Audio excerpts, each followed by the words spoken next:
Hello and welcome to Oh Yes, I'm the Great Imposter, flipping the script on imposter syndrome. My name is Lisa Ventura and I've struggled with imposter syndrome my entire life. No matter what I've done in my life, my work and my career, I've always had voices in my head saying all sorts of things like, I'm a fraud or I'll be found out at any second. That award was meant for somebody else, not me. Other people are way better than me, or I don't deserve this. Imposter syndrome is something that definitely affects most of us in some way or another. It is debilitating and gets in the way of us following our dreams and goals, and gets in the way of us being our best selves and living our best lives. So today I'm going to talk about how you can flip the script on imposter syndrome and how you can manage it. So what is imposter syndrome? Well, it was first discovered in 1978, and it refers to an internal experience of believing that you are not as competent as others perceive you to be. While this definition is usually narrowly applied to intelligence and achievement, it also has strong links to perfectionism and the social context. It is often characterized by strong feelings of inadequacy and debilitating thoughts that are often around your career in terms of achievements and reaching your goals. And studies have shown that many high achievers also suffer from imposter syndrome. Studies today also show that at least 70% of people have suffered imposter syndrome in some form. And as I've previously mentioned, although imposter syndrome can affect anyone regardless of job and social status, those who are high achievers or perfectionists will often experience it more. Throughout my entire life, I've always been a perfectionist, and I've always strived to achieve more, do more and be more. And that means I'm classed as a high achiever. In 2018, I was diagnosed as actually autistic. And following my diagnosis, I started to recognize that the thoughts I was having about not being good enough were holding me back. And I resolved to do something about managing them.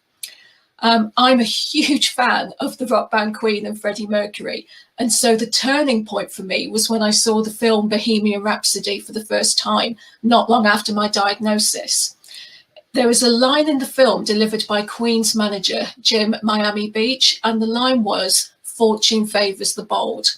And from that moment onwards, I resolved to try to manage the voices in my head that were constantly telling me that I was not good enough and that I didn't deserve any of my achievements. And I decided that I would flip the script on them. So here are a few of the thoughts that you might recognize that might be going around your head. Sometimes I feel that I'm beating myself up because I feel like I just can't do enough. There is just so much that needs to be done. I feel like a fraud every single day. It's a constant struggle, but I have to remind myself that sometimes you have to be the best person to do something, even if you don't think you're supposed to be that person. I've doubted myself in every career move I've ever made. In leadership, you're expected to have all the answers, but most of the time I'm just guessing and hoping for the best. With every new challenge, I doubt my ability to act and make the right call because I know I don't really have all the right information, yet I don't have time to waste on getting that information before making a judgment call. And if you recognize yourself in any of these statements, you are suffering from imposter syndrome. So as you can see, everyone feels like an imposter sometimes, and that's absolutely okay. If you've ever felt like this, you're not alone and you're in very good company. What is important is how you deal with it and how you manage it so that it doesn't stop you from living your best life, achieving your goals and being the very best you can be. And it might surprise you to know that even celebrities often suffer from imposter syndrome. The civil rights activist, author and poet and Nobel laureate Maya Angelou admitted that at times she often felt like a fraud, once saying, "I've written 11 books, but each time I think, uh-oh, they're going to find me out now. I've run a game on everybody and they're going to find me out." Even the singer David Bowie shared his struggles with self-esteem. However, he covered his feelings of inadequacy with constant work. During an interview before his death, he shared, I had enormous self-image problems and very low self-esteem, which I hid behind obsessive writing and performing. I was driven to get through life very quickly. I really felt so utterly inadequate. I thought the work was the only thing of value.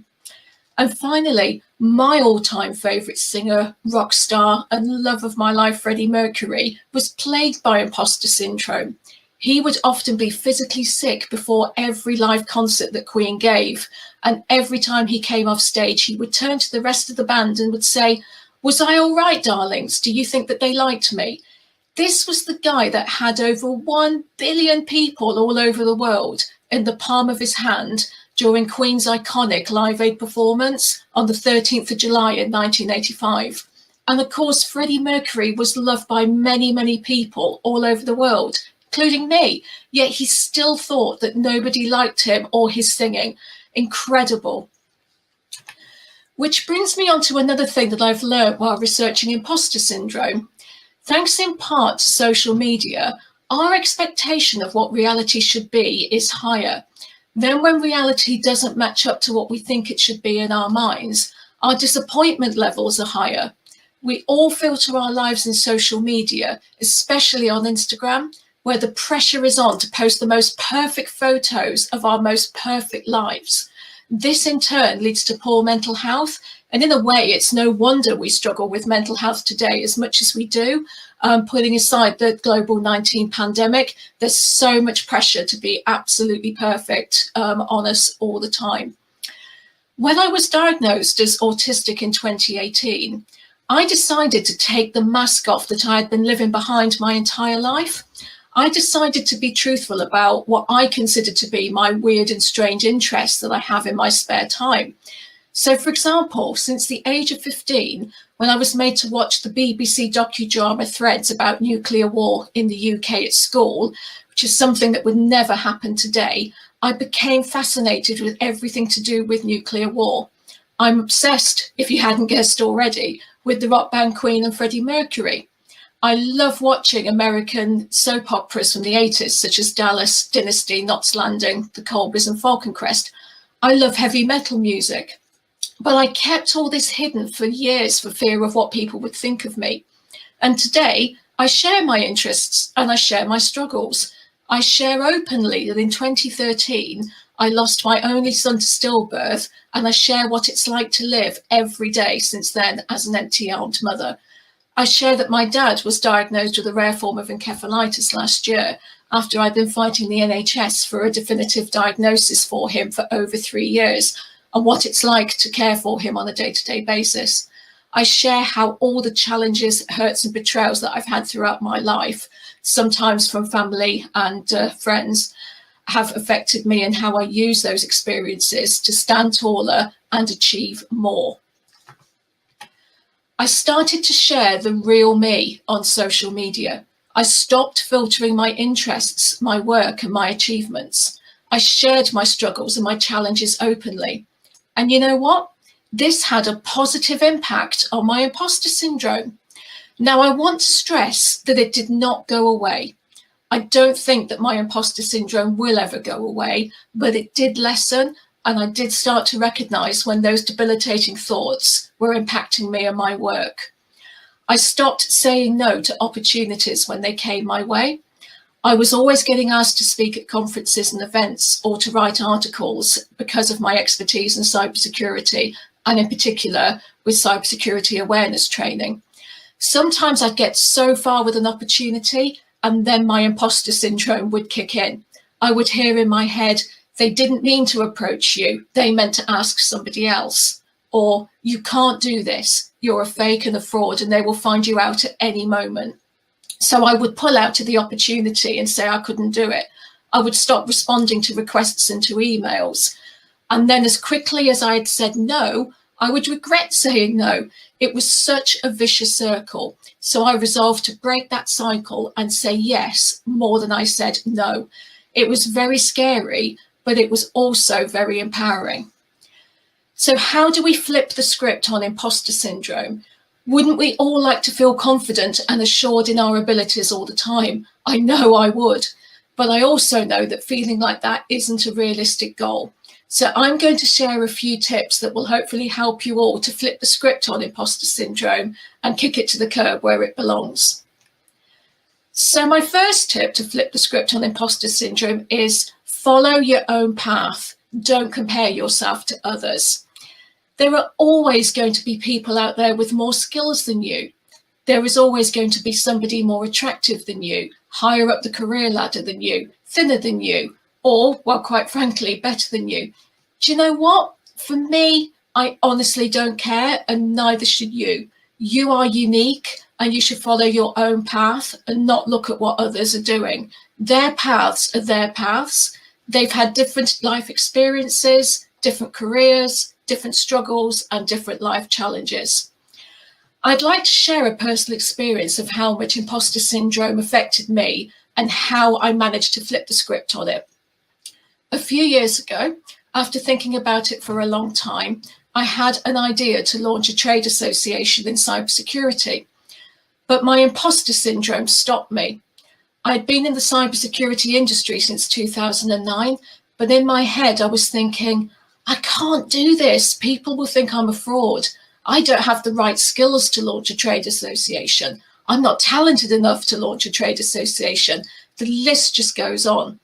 I was always looking around at what other people were doing in the cybersecurity industry, and every time I got close to launching it, I panicked, thinking I wasn't good enough, that there were people out there that were much better qualified than me to launch it. In the end, it was through coaching sessions with my coach, Christina Magro, that I finally flipped the script on those thoughts and decided to go ahead with launching the association, despite some significant personal challenges, especially around my dad and his rare autoimmune illness. My coach said to me that in her eyes, there was no one better qualified than me to launch it. I was connected, well known in the cybersecurity industry, and I'd launched similar initiatives and festivals in the past which were successful. So I had a lot of transferable skills that would stand me in good stead to launching the UK Cybersecurity Association. And slowly I realised that she was right. And so my trade association in cybersecurity was born. My next tip to flip the script on imposter syndrome is to be proud of and acknowledge your achievements. And believe me, I know that this is easier said than done. After I launched the UK Cybersecurity Association, I suddenly found myself in high demand. But unlike before, I was determined to make the most of every opportunity that came my way. I said yes to numerous speaking engagements. I said yes to writing articles and blogs for key publications such as Security magazine, Computer Weekly magazine, Sophos's Naked Security blog, and many, many more. I said yes to being interviewed, being on podcasts and video chats as a guest, and appearing at events as a panelist and speaker. And then eventually, the awards and nominations started coming. I won SC Magazine's Outstanding Contribution to Cybersecurity Award, Cybersecurity's UK Cybersecurity Personality of the Year Award, Women in Cybersecurity's USA Supporter of Women Award. I won a Tech 100 Women Award, and I won Security Excellence's Woman of the Year Award. I was also included in SC Magazine's Top 50 Women in Cybersecurity list in 2019, named as InfoSec Superwoman of the Year CISO magazine in 2020, and included in SC Magazine's Top 30 Women of Influence in Cybersecurity during the pandemic. One of my biggest achievements, though, has becoming a finalist for ITV's National Diversity Awards in the Positive Role Model gender category. Boy, my imposter syndrome really went through the roof then when I heard that news. I still don't know the outcome of this, though, as the awards have been postponed several times due to COVID-19. But every time I was a finalist for or won an award, my imposter syndrome would go into overdrive. I would always be thinking, I'm such a fraud. They've got it wrong. This wasn't meant for me. When I won SC Magazine's Outstanding Contribution to Cybersecurity Award, I didn't even go to the ceremony. Before the ceremony took place, I thought I had absolutely no chance of winning it. And I found out that I'd won the award from their Twitter account. So how did I start acknowledging and being proud of my achievements? While I flip the script to use them for good. And by that, I mean I use my awards and my experiences to inspire others to enter the cybersecurity industry, especially women and those who are neurodiverse. The cybersecurity industry has a huge skills gap and gender imbalance. So if I can encourage just one other person to consider a career in the cybersecurity industry because they've looked at me, my awards and my achievements, then I'll be happy. My next tip to flip the script on imposter syndrome is don't strive to be perfect, strive to be excellent. As I mentioned earlier, I'm a huge perfectionist. And one of my hobbies is bullet journaling. And when I'm creating spreads in my bullet journals, I've been known to rip out pages if I make just one small mistake and start all over again. And that's even if I've taken hours creating that spread in my bullet journal. I have to have everything around me in perfect order. My day has to run to a perfect schedule. I'll go through draft after draft after draft of a blog or article until I think that it's perfect. I know that this is in part of my being autistic. I have to have a schedule and everything has to run like clockwork. And it makes me feel very uncomfortable if there are changes to my day or planned schedule and routine. So flipping the script on being a perfectionist is probably the hardest thing I've had to do. Perfectionism is often the way to make sure you don't fail, but a prevention mindset is hardly the best one for creativity and innovative thinking. So to try and combat this, I focused on the worst case scenario and how unlikely it is to occur, and realised there's probably something I can do, even if that worst case scenario was to happen. I now have bullet journals with pages that have mistakes on and are not turned out. I send off blogs and articles after a couple of drafts instead of several, and 9 times out of 10 they're accepted. I don't have to have anything in its place anymore. This is hard and I struggle with it every day, but I no longer strive to be perfect. I strive to be excellent, and there's a huge difference. Another one of my coping mechanisms for managing my imposter syndrome is a success journal that I started. It doesn't have to be a journal. It could be a success digital file, whatever works best for you. But whatever format you choose, this is the place to log all your successes, achievements, and goals that you've attained. My success journal is in the form of a bullet journal, and I create spreads that detail all my achievements. I also stick photos in my success bullet journal and include things that inspire me in it, such as quotes. Then when my imposter syndrome starts creeping in, I look through my success bullet journal and I focus on how far I've come and what I've achieved. Having a success bullet journal really works for me. And when imposter syndrome strikes, look through your file or journal and give yourself a huge pat on the back for how far you've come. So to summarise, my tips for helping you flip the script on imposter syndrome are: get rid of your social media filter. Put out an authentic image of yourself to the world. People will see through anything else. Follow your own path. Don't walk or run down somebody else's. Comparing yourself to others is detrimental. Be proud of and acknowledge your achievements. You achieve things because of your hard work, your skills, and your talent. Don't strive to be perfect. Do your best and strive to be excellent instead. And if you fail, so what? Try again. Start a success file or journal. Find a format that works for you to record your achievements in. When imposter syndrome strikes, look back through your file and journal and give yourself a huge pat on the back for how far you've come. So as I end this talk, I'd like to mention that myself and 2 colleagues, Nat Schooler and Kim Adele, will be launching International Imposter Syndrome Awareness Day on Tuesday the 13th of April this year. And that's to raise awareness of the phenomenon of imposter syndrome and to provide resources to help those that are struggling with it. So on the day, we'll host online events and webinars. We'll have a social media campaign with the hashtag IISAD 2021. We'll share personal experiences of our struggles with imposter syndrome and also from those that have been affected by it. We'll also share inspiring podcasts from the Influential Visions Imposter Syndrome series hosted by Nat Schooler. and we'll also host a session in Clubhouse on the imposter syndrome phenomenon. Around all this, we're launching a book called The Great Imposter, Managing Imposter Syndrome at the end of June this year, or before if it's ready.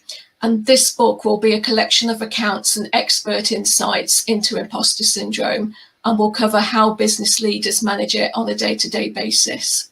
So if you'd like to find out more or get involved in International Imposter Syndrome Awareness Day, please email me via info@cybersecurityassociation.co.uk. As well as the Awareness Day and book that I'll be launching with Nat and Kim, you can also find out more about imposter syndrome on the Influential Visions podcast series via influentialvisions.com, and these are both run by Nat and Kim. I hope my talk on flipping the script on imposter syndrome has been helpful and useful to you. And if you have any questions, feel free to email me via info@cybersecurityassociation.co.uk or reach out to me on Twitter via CyberGeekGirl, and I'll try to help you. Thank you very much for listening, and I hope you enjoyed it and got something useful out of the talk.